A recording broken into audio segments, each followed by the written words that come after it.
नमस्कार दोस्तों, मैं हूं सौरभ। स्वागत करता हूं आपका ब्रेक जर्नी पे।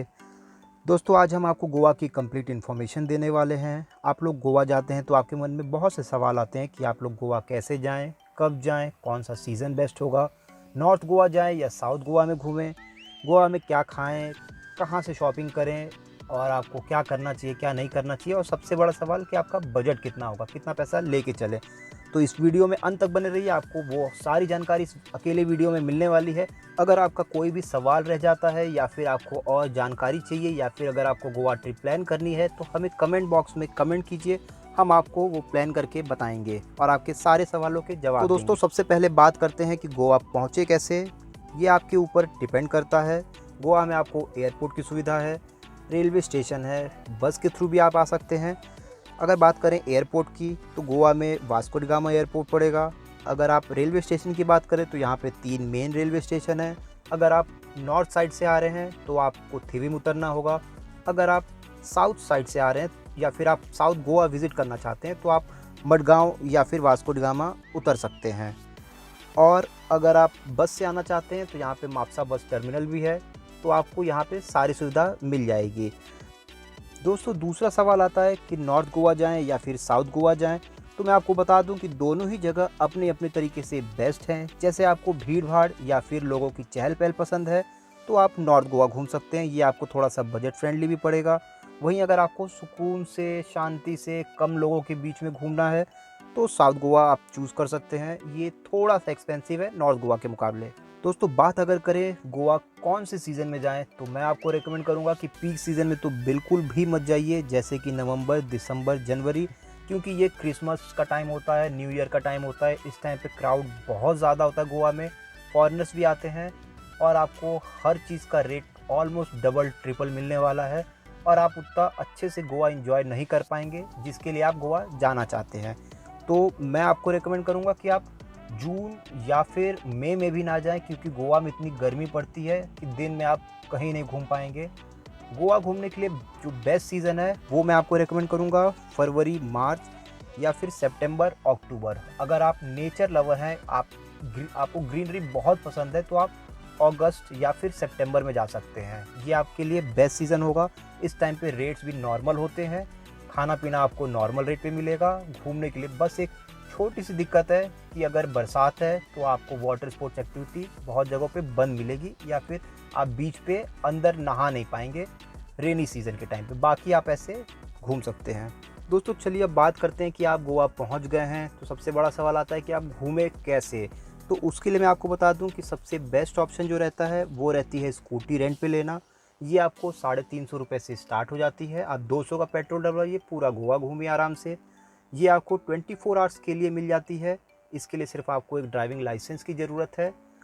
इसके अलावा आप कार भी ले सकते हैं। अगर आपको ड्राइव करना आता है या आप फैमिली के साथ हैं तो कार लेना आपके लिए भी अच्छा रहेगा, या फिर आप बाइक वगैरह भी ले सकते हैं अगर दोस्तों के साथ आते हैं तो। दोस्तों, अगर आपका बजट बहुत कम है या फिर आप लोकल लोगों को एक्सप्लोर करना चाहते हैं तो आप पब्लिक ट्रांसपोर्ट भी यूज़ कर सकते हैं, ये आपको काफ़ी सस्ता पड़ेगा। चलिए दोस्तों, बात करें अगर गोवा में रुकने की तो आप अगर नॉर्थ गोवा जा रहे हैं तो कलंगुट बीच का एरिया आपके लिए बेस्ट पड़ेगा।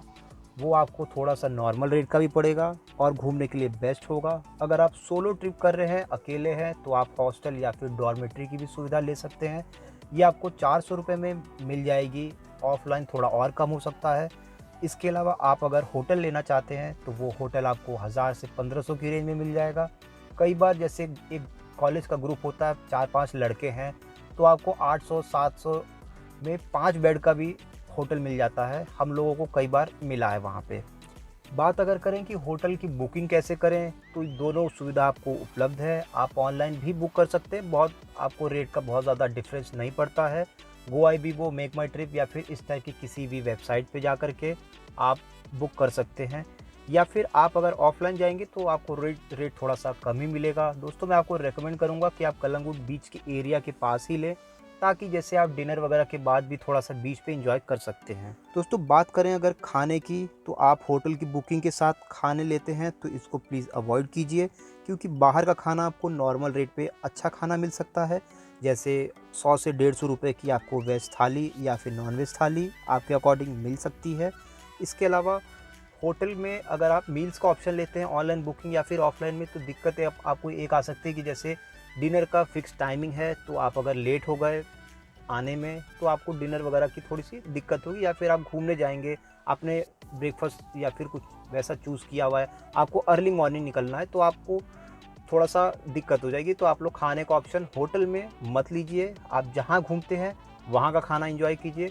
बजट कम है, नाश्ते में वड़ा पाव 20 रुपये का पूरा पेट भर देता है। चलिए दोस्तों, तो बात करते हैं मेन प्लेसेस की या फिर बीचेस टू विज़िट की। तो आप अगर स्टे करते हैं कलंगुट के पास, तो वहाँ से अगर साउथ की तरफ आते हैं तो आपको कैंडोलिंग बीच पड़ेगा, खूबसूरत बीच है। इसके बाद आप सिंकेरिम बीच जा सकते हैं, ये बहुत ही खूबसूरत बीच है, यहाँ पे फ़ोटोज़ वगैरह बहुत अच्छी आती है। उसके आगे आप थोड़ा सा जाएंगे तो आपको अगवाड़ा फोर्ट पड़ेगा, ये काफ़ी खूबसूरत फोर्ट है। इसकी टाइमिंग सुबह 9 से शाम 6 बजे तक ओपन रहता है, आप ये फोर्ट घूम सकते हैं। दोस्तों बात करें अगर डे 2 की, तो आप कलंगुट से अगर नॉर्थ की तरफ जाते हैं तो जस्ट आपको पास में ही बागा बीच पड़ेगा। आप बागा बीच घूमते हुए थोड़ा आगे जाएंगे तो आपको वागाटोर या फिर अंजुना बीच घूम सकते हैं। और कोशिश कीजिए कि सनसेट के टाइम पे आप चपोरा फोर्ट पहुंच जाइए, क्योंकि वहां से व्यू बहुत ज़्यादा खूबसूरत होता है। यहाँ पे कोई टिकट वगैरह नहीं लगती है, टाइमिंग वगैरह का भी कोई ऐसा सीन नहीं है, आप जा सकते हैं। और जब आप सनसेट के बाद वापस आएंगे तो आप बागा बीच स्टे कर सकते हैं, वहाँ पे नाइट लाइफ आपको बहुत अच्छी मिलेगी। चलिए दोस्तों, बात करते हैं गोवा के नाइट लाइफ की। तो ये बेस्ट होती है आपको, जैसे मैंने आपको बताया बागा बीच पे आप रुक सकते हैं, तो बागा बीच पे आपको काफ़ी सारे क्लब या फिर रेस्टोरेंट मिल सकते हैं और बीच फेसिंग क्लब्स मिलेंगे, तो आपको ज़्यादा मज़ा आएगा। इसके अलावा जैसे आप बैचलर्स हैं या फिर कपल्स के साथ हैं, बच्चों के साथ नहीं हैं, तो आप टीटोज़ लेन भी जा सकते हैं, वहाँ पे आपको बहुत सारे कसिनो या फिर पब वगैरह भी आप इंजॉय कर सकते हैं। तो नाइट लाइफ अच्छी है। चलिए दोस्तों, सबसे बड़ा सवाल कि आपका बजट कितना होगा, आप कितने पैसे गोवा में खर्च करेंगे। तो बेसिकली आपको मैं बता दूं कि गोवा बहुत ज़्यादा महंगा नहीं है। आप अगर ग्रुप में आते हैं तो आपका जैसे होटल का पर हेड पर डे का कॉस्ट 300 से 500 के बीच में पड़ने वाला है। तो अगर आप 3 दिन के लिए स्टे करते हैं तो मान के चलिए 1000 रुपये। इसके अलावा आप अगर स्कूटी रेंट लेते हैं और 2 लोग हैं आपके, तो स्कूटी का किराया प्लस पेट्रोल मिला करके आप पर डे का 250 रुपये पर हेड मान के चलिए। मील्स की बात करें तो पर डे आप 400 से 500 रुपये पकड़ लीजिए, क्योंकि इससे ज़्यादा आप खाएंगे नहीं। मतलब कि मिला जुला करके आपका 3 से 3,500-4,000 के बीच में आराम से आप गोवा में स्टे कर सकते हैं, 2-3 दिन घूम सकते हैं, जो भी प्लेसेस हैं वो विज़िट कर सकते हैं, इम्पॉर्टेंट प्लेसेस आप विज़िट कर सकते हैं। इसके अलावा आप अगर बजट बढ़ाना चाहते हैं तो नाइट लाइफ जाइए, कसिनो जाइए, या फिर आप शॉपिंग करना चाहते हैं तो ये मैंने इसमें इंक्लूड नहीं किया है। मैंने एक बेसिक 3 से 4,000 के बीच में की एक ट्रिप बताई है। इसके अलावा आपको अगर कोई भी डाउट आता है या फिर कोई सवाल रहता है, या फिर आप अगर चाहते हैं कि मैं आपका ट्रिप प्लान करके दूँ, तो आप कमेंट बॉक्स में कीजिए, हम आपको बताएंगे। ठीक है। तो दोस्तों, अगर आप चैनल पे नए हैं तो प्लीज़ चैनल को सब्सक्राइब कीजिए। इसी तरीके के हर हफ्ते हम वीडियो लेकर के आएंगे एक से एक जगहों के बारे में, और जल्दी हम अपना एक व्लॉगिंग भी स्टार्ट करेंगे। तो आप हमारे साथ बने रहिए, हम आपको पूरी दुनिया घुमाएंगे। धन्यवाद दोस्तों।